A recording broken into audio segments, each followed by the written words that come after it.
Good evening, Women Warriors channel. Um, I'm going to read Truly's Travels again. I'm going to read chapter 12 and 13. The Path of Witnessing and Beautiful Sunshine. The next day was strange for the Found family. Most of the day was spent trying to get used to the darkness. They were all given watches so that they would know what time to get up and what time to go to bed and so on. It was just as Friend had said. One needed the candles to see anything, even in the daytime. Friend brought over his wife and family, and the two families spent some time getting to know each other. Friend and his wife had two boys, wise and happy. They were younger than Truly, but she loved them right away. The families talked about the city and what the Found family could do as they sought to find a way to reach out to the people around them. After much discussion, they decided to open a small restaurant in their home. That way, they would have a chance to share the truth with the people of the city every day. After about a week of getting supplies and setting things up, they were ready to open. They also set up a few special tables where they would be able to feed anyone who couldn't afford to pay for the meals. Right away, they were blessed with customers. It seemed that people wanted to try out the food at the new restaurant. The Found family were very glad of this. They took every opportunity to share the truth of the book with the folks of this city. Some people left and never came back. However, some listened and asked to hear more. It was a lot of work with long hours of cooking and cleaning, but it was happy work. The whole family worked hard every day and went to bed happy every night. Truly and Bravely were slowly getting to know some of the children around them. The children of the families around them were children in the dark. Their lives were full of trouble and sadness. Truly prayed for them. She wondered why they didn't know that they were sad and what it was that caused it. Then she remembered where she came from. Sad Street was the name of the street she used to live on. She remembered what life was like for her when she lived in the city of destruction. She prayed for strength and courage to help these people in any way she could. One day, Truly was cleaning up the kitchen after a long day of serving and cleaning. She sat down in a chair. She was more tired than usual. She covered her face in her hands and began to cry softly. Just then, Friend came in to ask if she needed any help. Right away, he saw that Truly was crying and asked her what was wrong. "Oh, I'm sorry, Friend," she said quietly. "I'm all right. The darkness just makes me so sad sometimes. I go to sleep at night and dream of the bright sun." Truly looked up at Friend and said slowly, "Sometimes I think I just want to give up and leave this city. I'm sorry." "Dear Truly," said Friend, "it's all right to want to leave this city. I wish everyone who lived here wanted to leave. I would worry about you if you wanted to stay. Remember, that's why we're here." He smiled at her. That smile and his words made her feel better.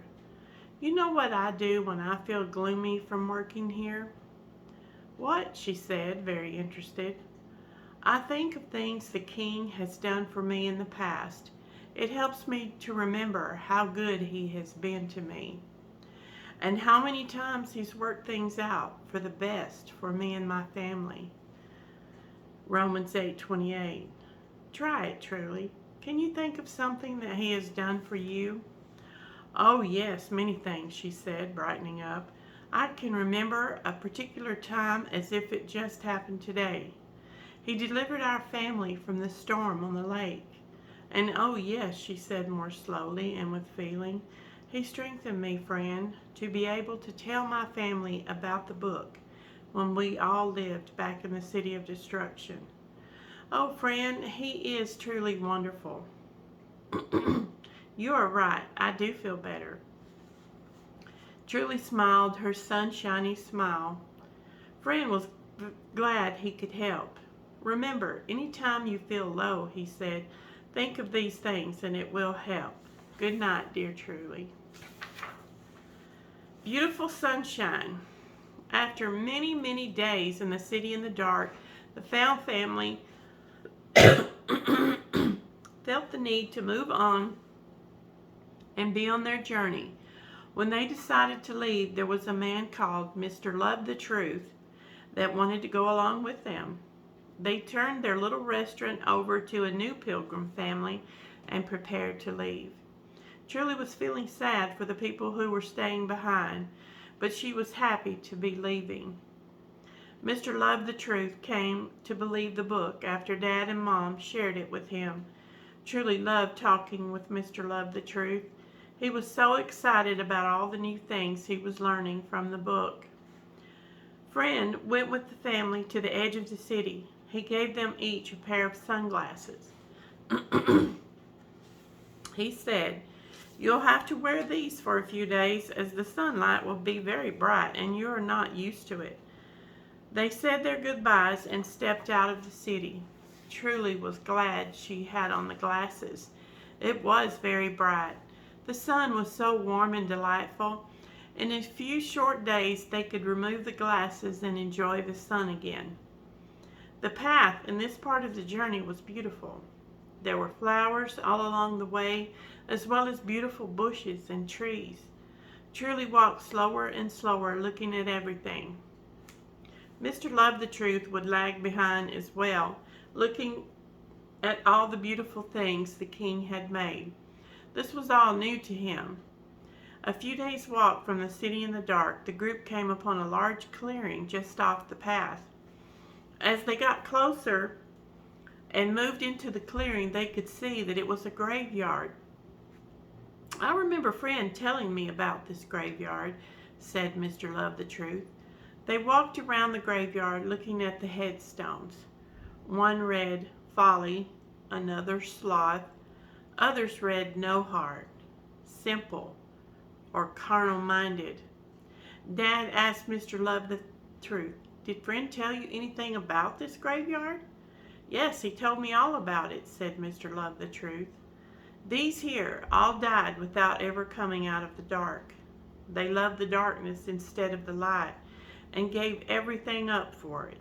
John 3:9 in the Bible. "And so, are they forever lost?" asked Dad. "I'm afraid they are," said Mr. Love the Truth. Also, he told me that not only did they enjoy living their life for self and worldly things, it also made them very happy to persuade others to live that way too. Romans 1:32. "It's very sad," Mom said. As she said this, she looked over at Truly, who seemed upset. Truly was struggling with the knowledge that these people died this way. She asked Mr. Love the Truth, couldn't they have been saved somehow? "They surely could have, if only they had wanted it, Truly," he said sadly. The group slowly left the graveyard and returned to the path. The next day on the journey brought the Pilgrims to a beautiful area known as the Pilgrims' Rest Area. It was such a peaceful place. They all felt it right away. There was a nice cottage surrounded by flowers, trees, and a really exciting looking playground. A man and a woman came out of the cottage to greet them. Their names were Mr. and Mrs. Caretaker. The couple explained to this new group of pilgrims that this area was a resting place for pilgrims along their journey. They could stay at the cottage and enjoy the rest area for as many days as they needed.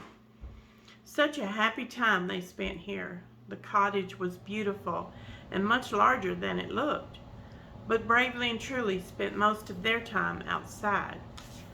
The two spent a lot of time playing, hiking, and talking.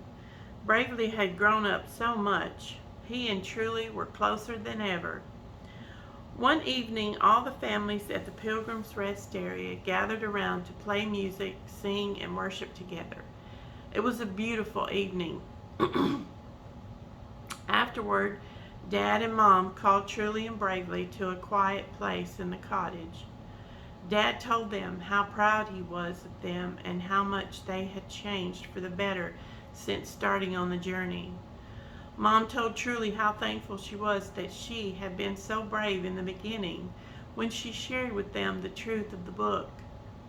Dad looked at them both lovingly and said, "We love you two very much. I know you are prepared for the rest of this journey. Remember to beware of your adversary. Be watchful and be vigilant." 1 Peter 5:8. After this, Mom and Dad kissed them and sent them off to bed. So next time, chapter 14, Mom and Dad go home. All right?